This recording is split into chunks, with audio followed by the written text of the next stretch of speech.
Hello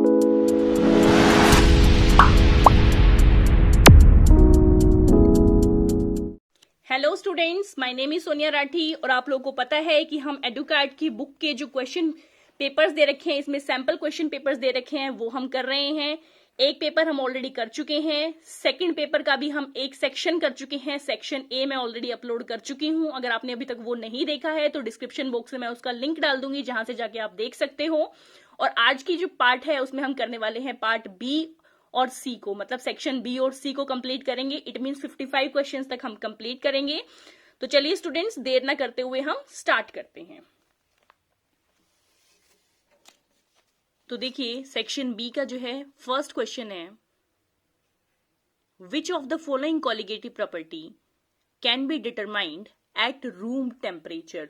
तो room temperature पर कौन सी कॉलिगेटिव प्रॉपर्टी को डिटरमाइन कर सकते हैं हम? इसका आंसर है स्टूडेंट्स सी, ऑस्मोटिक प्रेशर। क्योंकि आपको पता है कि जो एलिवेशन इन बॉइलिंग पॉइंट है और डिप्रेशर इन फ्रीजिंग पॉइंट है, these quantities are very small, so they can not be measured. Next question है 27, which compound gives iodoform by reaction between iodine and NaOH। अब इसमें students आपको पता है कि एक तो हमारे जो कीटोनिक ग्रुप जो हम लेते हैं, like CH3C double bond O, ये ग्रुप पॉजिटिव आयोडोफॉर्म टेस्ट देते हैं। इसके अलावा जो इथेनॉल होता है वो पॉजिटिव आयोडोफॉर्म टेस्ट देता है। इसके अलावा जो हमारे ग्रुप्स हैं CH3CHO, ये पॉजिटिव आयोडोफॉर्म देते हैं। और जो सेकेंडरी एल्कोहल्स होते हैं वो पॉजिटिव आयोडोफॉर्म टेस्ट देते हैं। तो देखते हैं स्टूडेंट्स यहां पर क्या क्या दिया गया है। ये जो है CH3OH फाइन, इसमें तो सीधा सीधा है ही कि इथेनॉल को हम करते हैं, तो C2H5 जो है it gives positive iodoform test. Next question है students, on complete hydrolysis XCF6 gives.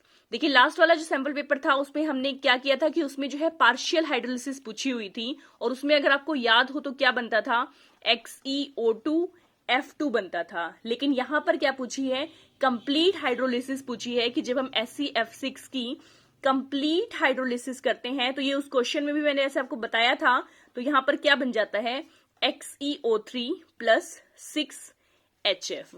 ठीक है, तो यहां पर बन जाता है XeO3 प्लस 6HF। तो इसका करेक्ट आंसर क्या हो जाएगा, A, that is XeO3 plus 6HF।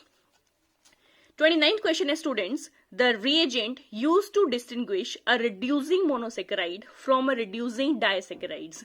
अब स्टूडेंट्स आपको याद रखना है कि जब हम मोनोसेकेराइड्स और डाइसेकेराइड्स के बीच में डिफरेंस करना होता है, तो उस केस में हम जो रिएजेंट यूज करते हैं वो होता है हमारा बारफोर्ड्स रिएजेंट। तो ऑप्शन नंबर बी जो है वो करेक्ट आंसर है। अब बेसिकली बारफोर्ड रिएजेंट होता क्या है, वो हमारा क्यूप्रिक एसीटेट और एसिटिक एसिड का सोल्यूशन होता है। किसका सोल्यूशन होता है, क्यूप्रिक एसीटेट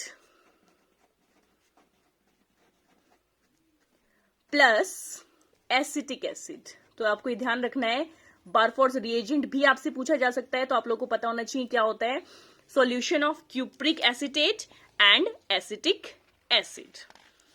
अब करते हैं students next question, question number 30, which of the following reagent is used to separate benzoic acid from phenol. तो हम कौन सा वाला सॉल्यूशन यूज करते हैं, इसमें स्टूडेंट्स आपको याद रखना है, the answer is 5% aqueous NaHCO3, sodium hydrogen carbonate. क्योंकि बेंजोइक एसिड क्या है, it forms soluble sodium salt, ये बना लेता है, लेकिन जो फिनोल्स हैं they remain in the oily layer, so they do not react. अगर हम रिएक्शन अगर देखें स्पेसिफिकली, तो यहां पर देखिए क्या होता है, जैसे हम लें C6H5CONA जब रिएक्ट करते हैं NaHCO3 के साथ, तो यहां पर हमारा क्या बन जाता है, C6H5COO और साथ में वाटर और कार्बन डाइऑक्साइड रिलीज हो जाते हैं। लेकिन अगर यही रिएक्शन हम फिनोल के साथ करते हैं NaHCO3 की, तो यहां पर क्या होता है, कोई भी रिएक्शन नहीं होती है, तो नो रिएक्शन विल अकर। ये एज अ डिस्टिंग्विश टेस्ट भी पूछ सकते हैं, तो ये रिएक्शंस आपको याद रखनी है स्टूडेंट्स। तो इसका करेक्ट आंसर हो गया डी। क्वेश्चन नंबर 31 है, क्वेश्चन नंबर 31 में क्या पूछा है, the correct order of decreasing oxidizing power. अब आपको पता है कि जो ऑक्सीडाइजिंग पावर है वो हमारे जो स्टैंडर्ड इलेक्ट्रोड पोटेंशियल है या हमारा स्टैंडर्ड रिडक्शन पोटेंशियल है उस वैल्यू पर डिपेंड करती है। और जितनी ज्यादा वैल्यू होगी ई नोट की उतनी ही ज्यादा क्या होगी, ऑक्सीडाइजिंग नेचर होगी। तो अब अगर हम ई नेट वैल्यूज की बात करें तो देखिए फ्लोरीन के केस में it's near about 2.8 volt, chlorine के केस में अगर हम देखें तो इट इज 1.36 वोल्ट। अगर हम देखें ब्रोमीन की तो ब्रोमीन की होती है नियर अबाउट 1.08 वोल्ट, और अगर आयोडीन की देखें तो इट्स नियर अबाउट 0.54 वोल्ट। आपको एग्जैक्ट वैल्यूज नहीं भी आते कोई दिक्कत नहीं है, बट आपको ये चीज ध्यान रखनी है कि किसकी सबसे ज्यादा होती है और किसकी वैल्यू सबसे कम होती है। तो इसलिए करेक्ट ऑर्डर क्या हो जाएगा, fluorine is greater than chlorine is greater than bromine is greater than iodine. तो 31 का आंसर क्या हो जाएगा, ए। अब देखिए स्टूडेंट्स 32 क्वेश्चन। अब 32 में क्या कहा गया है, the mixed oxide has a cubic close pack structure. The cubic unit cell of mixed oxide is composed to oxide ions at corners. 1/4 of the tetrahedral voids are occupied by divalent metal A and octahedral voids are occupied by monovalent atom B. तो इसमें formula पूछा है oxide का क्या होगा।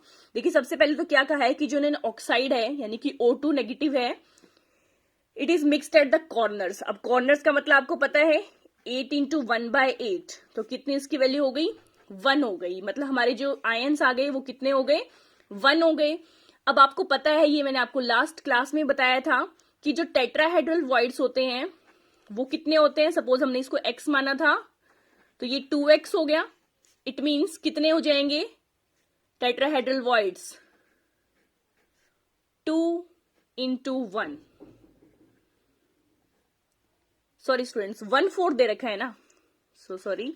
देखिए 1/4 of the tetrahedral voids are occupied by divalent atom. तो tetravalent atom का जो है हमारा 1/4 ऑक्यूपाइड कर रखा है, और वो किसके इक्वल है, यहां से कितना हो गया ए हमारा 1/2। सॉरी मैं 1/4 भूल गई थी, तो ध्यान दीजिएगा एक बार स्टेटमेंट में कि क्या दिखा हुआ है, क्योंकि यहां मेंशन है 1/4 ऑफ द टेट्राहेड्रल वॉइड। तो 1/4 हमने ले लिया टेट्राहेड्रल वॉइड्स का 2x, और ये 1 है ही तो इसलिए हमने यहां पर ले लिया 2। तो इसकी वैल्यू कितनी हो गई ए की 1/2। और आपको पता है कि ऑक्टाहेड्रल वॉइड्स तो नंबर ऑफ आयंस के इक्वल होते ही हैं, तो बी की वैल्यू कितनी हो जाएगी, 1 हो जाएगी। तो बेसिकली यहां से फॉर्मूला क्या बन गया, ए 1/2, बी 1 और ओ 1। अब आपको पता है स्टूडेंट्स की जो हम फॉर्मूला लेते हैं उसे हम फ्रैक्शन में नहीं लेते हैं, तो इसलिए हम क्या कर देंगे, इस पूरे को हम क्या कर देंगे, मल्टीप्लाई कर देंगे 2 से। तो इसका क्या फॉर्मूला बन जाएगा, ए B2 O2। तो स्टूडेंट्स इसका करेक्ट आंसर क्या हो गया, AB2O2, यानी कि 32 का जो करेक्ट आंसर है वो है डी। नेक्स्ट क्वेश्चन है स्टूडेंट्स 33। अब रिएक्शन करी है क्लोरोबेंजीन की विद NaOH। देखिए रिएक्शन ले ली हमने क्लोरोबेंजीन की NaOH के साथ एट 626 केल्विन। तो आपको पता है कि जब यहां पर हम रिएक्शन करते हैं NaOH के साथ तो क्या बनता है, फिनोल बनता है। ठीक है स्टूडेंट्स, अब इन्होंने क्या कहा कि इस फिनोल की इन्होंने कर दी नाइट्रेशन। तो नाइट्रेशन का मतलब क्या है, HNO3 और H2SO4 के साथ इसकी रिएक्शन कर दी। तो यहां पर क्या बनेगा, अब इन्होंने पूछा है कि X क्या है और Y क्या है। तो X क्या हो गया हमारा, फिनोल हो गया। अब Y क्या हो जाएगा, मेजर प्रोडक्ट हमें देखना है, तो मेजर में कौन सी पोजीशन पर जाएगा नाइट्रो ग्रुप, पैरा पोजीशन पर। तो OH और NO2, मतलब ये हो गया हमारा पैरा नाइट्रोफिनोल और ये हो गया फिनोल। तो कौन सा का आंसर करेक्ट हो गया स्टूडेंट्स, ऑप्शन नंबर जो है वो ए करेक्ट हो गया हमारा। X is phenol and Y is para nitrophenol. Clear है स्टूडेंट्स। अब देखिए क्वेश्चन नंबर 34। क्वेश्चन नंबर 34 में क्या कर रहे हैं, कह रहे हैं in ammonia the nitrogen atom is. अब आपको पता है नाइट्रोजन एटम कैसा होता है, it is sp3 hybridised ammonia में। तो उसकी जो expected to have dash shape, हमने क्या सोचा था कि उसकी शेप कैसी होनी चाहिए, टेट्राहेड्रल होनी चाहिए। लेकिन एक्चुअल शेप कैसे निकलती है जब हम निकालते हैं अमोनिया की, तो वो होती है पिरामिडल। तो इसका करेक्ट आंसर क्या हो गया स्टूडेंट, 34 का आंसर हो गया B, sp3 tetrahedral and then pyramidal. उसके बाद है students 35th question, 1 kilogram of water contains 4 gram of NaOH। तो कंसंट्रेशन पूछी है सॉल्यूशन की। अब आपको देखिए यहीं से समझ में आ जाना चाहिए कि कंसंट्रेशन मोलैरिटी वाली पूछी है या मोलैलिटी वाली पूछी है, क्योंकि आपको पता है मोलैरिटी में वॉल्यूम लेते हैं सॉल्यूशन का और मोलैलिटी में क्या लेते हैं, weight of solvent in kilograms. तो इट मीन्स हमें क्या निकालनी है, मोलैलिटी निकालनी है। तो मोलैलिटी निकालने से पहले हमें क्या निकालने होंगे students, number of moles. Number of moles किसके इक्वल होते हैं, given mass upon molar mass. Given mass है 4 ग्राम और NaOH का मोलर मास आपको पता ही है स्टूडेंट्स कितना होता है, 40। अगर नहीं पता तो आप लोग निकाल के देख सकते हैं। तो यहां पर हमारे पास नंबर ऑफ मोल्स कितने आ गए, 0.1 मोल्स आ गए। अब वाटर का मास गिवन है, यानी कि सॉल्वेंट का मास गिवन है 1 किलोग्राम। तो मोलैलिटी क्या हो जाएगी, मोलैलिटी का फॉर्मूला क्या होता है students, number of moles of solute. तो नंबर ऑफ मोल्स किसके लेंगे हम यहां पर, NaOH के लेंगे, divided by mass of solvent. तो मास ऑफ वाटर हो जाएगा। तो यहां से क्या आ जाएगा students, 0.1 divided by 1। It means क्या आ गया, 0.1 मोलल। तो कंसंट्रेशन किसके इक्वल आ गई, 0.1 मोलल के। तो करेक्ट आंसर क्या होगा 35 का, C 0.1 मोलल। नेक्स्ट क्वेश्चन है स्टूडेंट्स, ये आपको याद ही होनी चाहिए कि रिएक्शन जब हम क्या करते हैं, जब हम रिएक्शन करते हैं यहां पर ग्लूकोज की, तो हम क्या यूज करते हैं यहां पर, HI के साथ जब हम हीट करते हैं तो उस टाइम पे हमें स्ट्रेट चेन मिल जाती है मॉलिक्यूल की। ठीक है स्टूडेंट्स, तो इसका करेक्ट आंसर क्या होगा 36 का D, कि इसमें रिएजेंट पूछा था कि इस रिएक्शन को कन्वर्ट करने के लिए कौन सा रिएजेंट चाहिए, और ये बहुत ही इंपॉर्टेंट रिएक्शन है स्टूडेंट्स, इसको भी ध्यान रखिएगा। अब देखिए नेक्स्ट क्वेश्चन है question number 37, the main product of the following chemical reaction is. अब आपको एक रिएक्शन दे रखी है और आपको पता है कि ये बहुत ही फेमस रिएक्शन है जिसे हम बोलते हैं सैंडमेयर्स रिएक्शन। कौन सी रिएक्शन है, सैंडमेयर्स रिएक्शन। ठीक है, तो इस सैंडमेयर रिएक्शन में क्या होता है, ये आप सभी को पता है, बेंजीन के ऊपर N2Cl क्या होता है, बेंजीन डाइजोनियम क्लोराइड। तो जब इसकी सैंडमेयर रिएक्शन करते हैं तो हमें क्या मिलता है, यहां से क्लोरोबेंजीन मिल जाता है और नाइट्रोजन अलग हो जाता है। तो इसका करेक्ट आंसर क्या हो जाएगा स्टूडेंट्स, A। नेक्स्ट क्वेश्चन है 38, the value of A, B and C in the orthorhombic crystals are. अब वैल्यूज दे रखी हैं इसकी और अलग अलग है। एज लेंथ जो है 4.2, 8.6 और 8.3 दे रखी है। मॉलिक्यूलर मास गिवन है, डेंसिटी गिवन है। तो आपसे क्या पूछी है, number of formula units per unit cell. अब देखिए स्टूडेंट्स, आपको डेंसिटी का फॉर्मूला पता है क्या होता है, Z/M। यहां पे हम लेते हैं एज लेंथ और Na। अब यहां से हमसे क्या पूछा गया है, Z की वैल्यू आपको निकालनी है। तो Z की वैल्यू किसके इक्वल हो जाएगी, D into A³ into Avogadro number divided by mass. अब देखिए यहां पर डेंसिटी कितनी गिवन है, 3.3 ग्राम पर cc। यहां पर 3.3 ग्राम पर cc गिवन है। ठीक है, आई थिंक थोड़ी सी बीच में ब्लड हो गई थी, तो एक बार ध्यान से देखिएगा। डेंसिटी का फॉर्मूला होता है Z/M divided by A³ into Na। तो density into A³ into Na upon M हो गया। ये तो आप क्रॉस मल्टीप्लाई करके निकाल सकते हो। तो यहां पर जो है डेंसिटी दे रखी है 3.3। अब देखिए A³ की दे रखा है हमें जो है एंगस्ट्रॉम में दे रखे हैं, 4.2 एंगस्ट्रॉम, 8.6 एंगस्ट्रॉम एंड 8.3। और एंगस्ट्रॉम को हमें किस में कन्वर्ट करना है, सेंटीमीटर्स में, क्योंकि हमें जो डेंसिटी दे रखी है वो सेंटीमीटर क्यूब्स में दे रखी है। तो हम इंटू 10⁻⁸ कर देंगे। तो हम कंबाइंड अगर कर दें तो यहां पर क्या हो जाएगा, 8.2 इंटू 8.6 इंटू 8.3 इंटू 10⁻⁻24 में लिख सकती हूँ सीधा सीधा, बिल्कुल लिख सकते हैं। और उसके बाद आपको एवोगैड्रो नंबर की वैल्यू पता है स्टूडेंट्स क्या होती है, 6.023 इंटू 10⁻23 और डिवाइडेड बाय m क्या है यहाँ पर 155। तो स्टूडेंट जब यहां से आप कैलकुलेट करोगे तो यहां से हमारी वैल्यू आ जाएगी नियर अबाउट 3.8 के करीब। अब 3.8 को हम नियरली किसके इक्वल लेते हैं, 4 के इक्वल लेते हैं। तो स्टूडेंट्स इसका आंसर क्या हो जाएगा, 38 का आंसर हो जाएगा सी।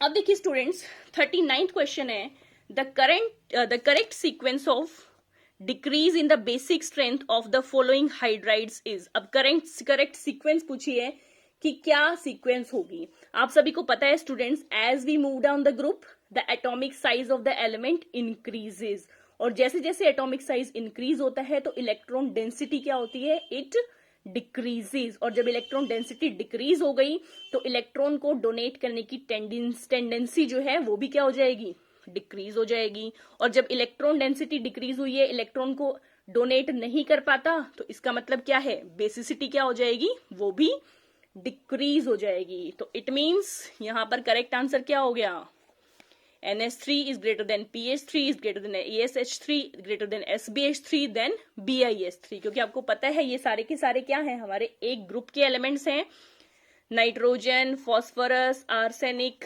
Antimony, bismuth. ठीक है, तो जैसे जैसे डाउन द ग्रुप आए साइज बढ़ा, जिसकी वजह से इलेक्ट्रॉन डेंसिटी कम हो गई और इलेक्ट्रॉन्स की इलेक्ट्रॉन को डोनेट करने की एबिलिटी जो हमारे एलिमेंट्स की है वो डिक्रीज हो गई, दैट्स वाई बेसिसिटी भी डिक्रीज हो गई। उसके बाद देखिए स्टूडेंट्स नेक्स्ट क्वेश्चन देखते हैं, question number 40, name the reactant and reagent use to obtain n propyl alcohol. अब आपको एन प्रोपाइल एल्कोहल पता है स्टूडेंट्स क्या होता है, सिंपल जो हमारा नॉर्मल हम ये एल्कोहल लेते हैं, this is an propyl alcohol. अब इन्हें पूछा है कि कौन से रिएक्टेंट और रिएजेंट से ये बनेगा। तो इसमें आपको देखिए, आप करके देखेंगे तो जब हम रिएक्शन करते हैं ना, इसकी हम करते हैं जो हमारे ये होते हैं इथाइलिन ऑक्साइड्स की रिएक्शन जब हम करते हैं मिथाइल मैग्नीशियम ब्रोमाइड के साथ, तो मिथाइल मैग्नीशियम ब्रोमाइड के साथ इसकी रिएक्शन जब हम करते हैं तो ये देखिए ये यहां पर आकर जुड़ जाता है और MgBr इस ऑक्सीजन के साथ जुड़ जाता है, क्योंकि मैंने आपको बताया था कि अल्काइन मैग्नीशियम हैलाइड जो होते हैं ये इकलौते ऐसे होते हैं कि जिसमें कार्बन के ऊपर हम नेगेटिव चार्ज लेते हैं और यहां पर जो है पॉजिटिव चार्ज आता है। ठीक है स्टूडेंट्स, तो यहां पर ये O नेगेटिव के साथ ये पॉजिटिव वाला जुड़ गया, और फिर जब हम इसकी हाइड्रोलिसिस कर देते हैं तो यहां पर क्या होता है, इस बॉन्ड पे इसके साथ आ जाता है OH और यहां पर आ जाता है H, तो यहां से क्या कंपाउंड बन जाता है, CH3CH2 OH plus MgOH Br, तो ये क्या बन गया हमारा नॉर्मल प्रोपाइल एल्कोहल। तो इसका करेक्ट आंसर क्या हो गया स्टूडेंट्स, इसका करेक्ट आंसर हो गया 40th का आंसर B। नेक्स्ट क्वेश्चन है स्टूडेंट्स 41, व्हेन 3 इथाइल पेंट 2इन रिएक्ट विद ब्रोमीन वाटर। अब देखिए 3 इथाइल पेंट 2इन अगर हम बनाएं तो किस तरह से उसका स्ट्रक्चर होगा, देखिए 1 2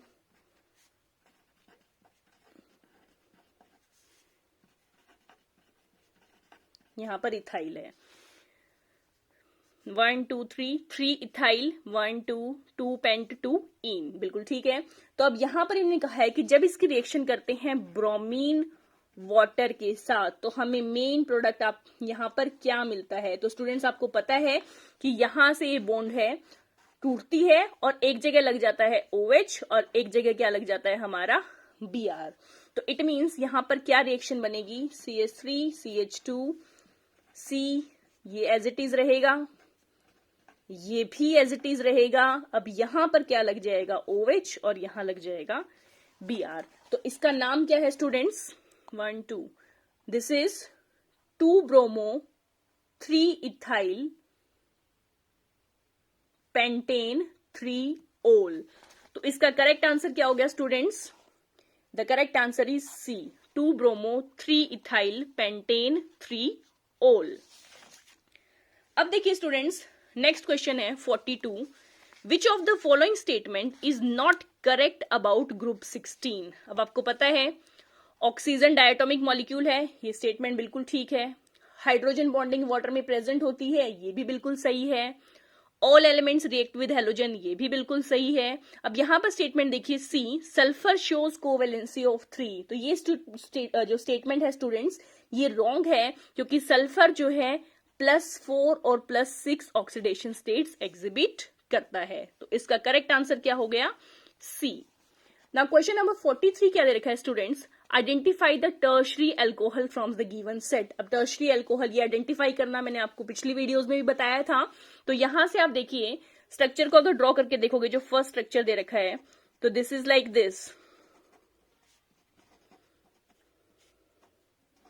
अब आपको यहां क्लियरली दिखाई दे रहा है ये जो कार्बन है 3 कार्बन के साथ अटैच्ड है, तो ये कैसा है हमारा? टर्शरी कार्बन है। और इसके साथ अल्कोहल अटैच्ड है, तो वो कैसा अल्कोहल हो गया हमारा?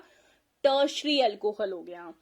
अब इसमें तो देखो सीधा सीधा देख रहे हो, दिख रहा है कि यहां पर जो है हमारा टर्शरी अल्कोहल ग्रुप प्रेजेंट नहीं है। अब देखिए थर्ड वाले केस में अगर हम बात करें तो यहां पर देखिए इसका स्ट्रक्चर थर्ड का अगर हम देखेंगे तो दिस इज लाइक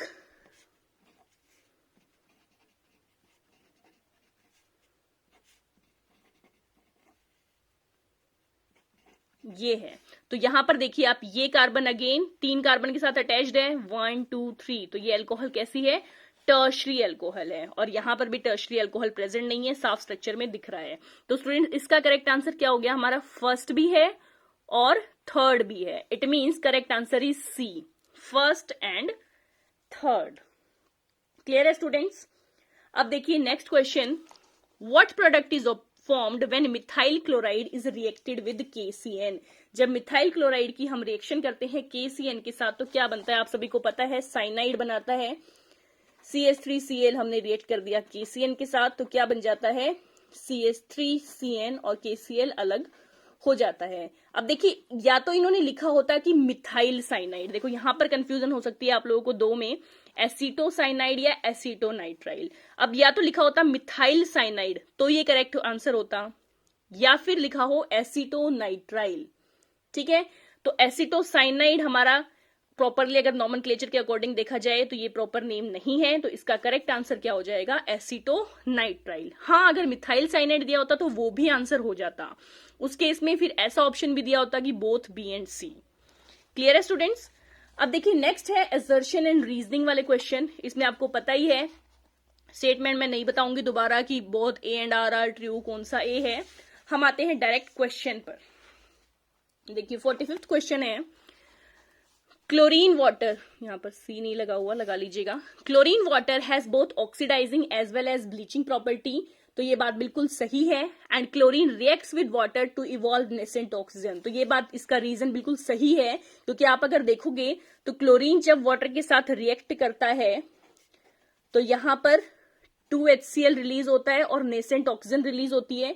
तो यहां पर ये क्या कर रहा है? As a oxidizing agent behave कर रहा है, और ये एज अ ब्लीचिंग एजेंट भी बिहेव करता है क्योंकि इसमें नेसेंट ऑक्सीजन रिलीज हो रही है। तो क्लियर है स्टूडेंट्स, ये इसका करेक्ट रीजन है। तो इसका करेक्ट आंसर क्या हो जाएगा? The correct answer will be A. It means both assertion and reason are true and R is the correct explanation of A. अब देखिए 46 क्वेश्चन क्या है स्टूडेंट्स? 46 में कह रहे हैं molecules that are not super impossible on their mirror images are chiral and all chiral molecules have chiral centers. ये statement student जो है रॉन्ग हो गई। इट मीन्स इसका करेक्ट आंसर क्या है?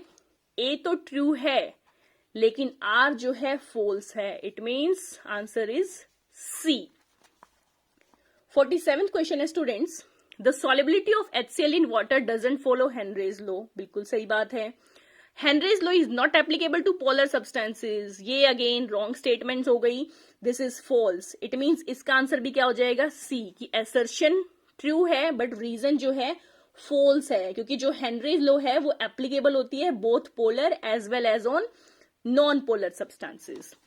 Now coming to 48 question. 48 question में क्या कह रहे हैं? Nitrogen has diamagnetic in nature. Is आएगा, वैसे ये ग्रामेटिकल मिस्टेक्स आप देख लीजिएगा स्टूडेंट्स। तो नाइट्रोजन डायमैग्नेटिक होता है नेचर में, बिल्कुल सही बात है। और रीजन क्या कह दिया? Nitrogen has chemically active element. No, it is inert. ये हमने पहले भी किया था कि जो नाइट्रोजन है वो केमिकली इनर्ट होती है। इट मीन्स इसका आंसर भी क्या हो जाएगा? सी, कि असर्शन ठीक है लेकिन रीजन जो है स्टेटमेंट रॉन्ग है। Now coming to 49 question, the boiling point of 0.1 molar solution is less than that of the 0.1 molar KCl solution। बिल्कुल ठीक बात है। अच्छा हाँ, ऐसा क्यों होता है? Elevation of boiling point is directly proportional to the number of species present in the solution. ये स्टेटमेंट बिल्कुल सही है और ये इसका करेक्ट रीजन एक्सप्लेन कर रही है। तो इसका करेक्ट आंसर क्या हो जाएगा students? A. It means assertion is correct, reason is also correct and reason is the correct explanation of A. तो आंसर हो गया A. Now coming to the next question students, अब यहां पर क्या कह रहे हैं, आपको मैच करने हैं एग्जैक्ट को। अब देखिए इसमें जो है आपको पता है कीटोहेक्सोज, कीटोहेक्सोज क्या होता है? फ्रक्टोज होता है, बिल्कुल सही है।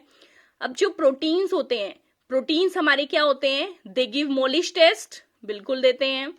एलेनिन एक ज्विटर आयन होता है, अमीनो एसिड है तो ज्विटर आयन होगा। इसके बाद जो न्यूक्लिक एसिड्स होते हैं उनमें फॉस्फेट ग्रुप होता है। तो देखिए किसका आंसर सही बन रहा है इसके अकॉर्डिंग अगर हम देखें तो फर्स्ट का डी, देखो इसमें भी फर्स्ट का डी है, इसमें भी फर्स्ट का डी है, तो दोनों में से कोई ना कोई है, ये तो अपने आप ही रॉन्ग हो गए।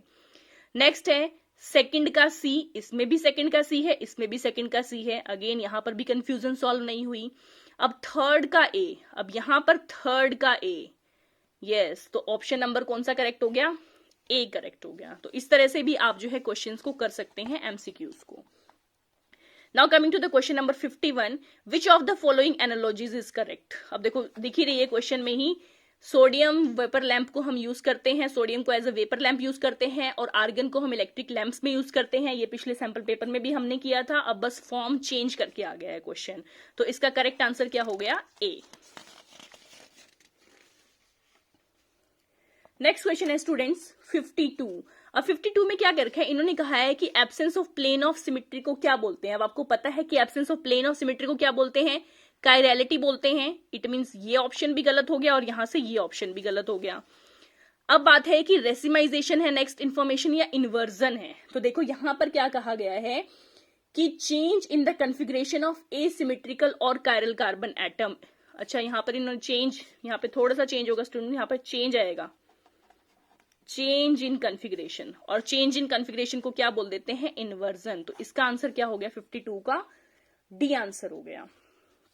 Now coming to the next question 53। ये पैसेज दे रखे हैं, आप इसको रीड कर सकते हैं, बट ना ही वेस्ट करें इसमें टाइम, क्योंकि ये इंग्लिश के जो आपके पैसेज होते हैं ना उसकी तरह नहीं होते कि उसी में से आंसर आपको मिलेगा। इसमें जस्ट कंसेप्ट बता रखा होता है, ठीक है। बट हाँ अच्छा एक ये चीज, बट टेबल जो है ना वो इसी को फॉलो करोगे, जैसे लास्ट वाले सैंपल पेपर में हमने किया था। तो टेबल जो दे रखी होगी आप उसी के अकॉर्डिंग जो है क्वेश्चन को सॉल्व करोगे। Now coming to the question number 53, a cubic cell is made up of 2 atoms A and B.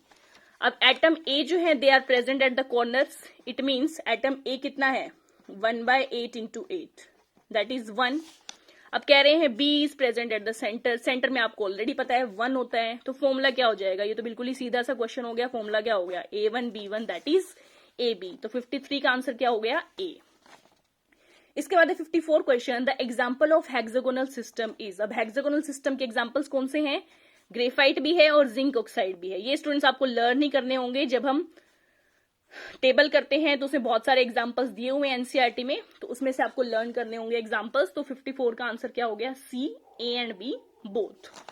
Now coming to the 55 question, how many unit cells are present in a cubic shaped ideal crystal of NaCl of mass 1 gram. अब देखिए students इस question को ध्यान से देखिएगा। अब आपको पता है कि जो 1 यूनिट सेल होता है इसका NaCl का, तो 1 unit cell has 4 NaCl molecules,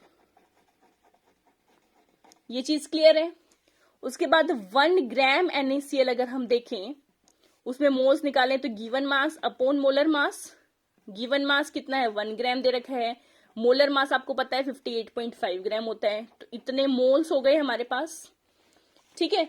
अब अगर फॉर्मूला यूनिट्स यहां से हम निकालते हैं, तो फॉर्मूला यूनिट्स निकालने के लिए हम क्या कर देते हैं स्टूडेंट्स? एवोगैड्रो नंबर से मल्टीप्लाई कर देते हैं, that is 6.023 into 10⁻23 formula units आ गई।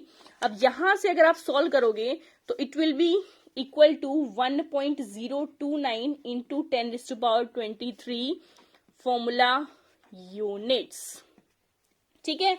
अब आपको पता है कि जो 4 NaCl यूनिट्स हैं, 4 NaCl यूनिट फॉर्म करती हैं 1 यूनिट सेल। तो उन्होंने कहा है कि 1.029 इंटू 23 NaCl यूनिट सेल्स कितने फॉर्म करेंगी? 1/4 हो जाएगा इंटू 1.029 इंटू 10⁻23। तो इसे अगर आप सोल्व करोगे तो आंसर आ जाएगा near about 4.57 into 10⁻21। Near about इतना आ जाएगा, बाकी आप सोल्व करके देख सकते हो स्टूडेंट्स। तो इसमें देखिए मिलता जुलता आंसर है कोई? यस, तो इसका आंसर हो जाएगा बी।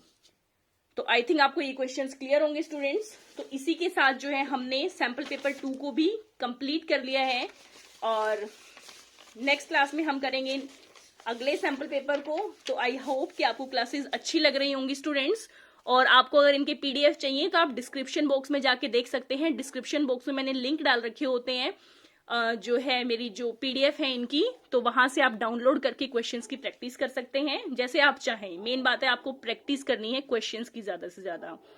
तो चलिए स्टूडेंट्स, बने रहिएगा मेरे साथ। Till then take care, bye bye, all the best to all of you, thank you so much.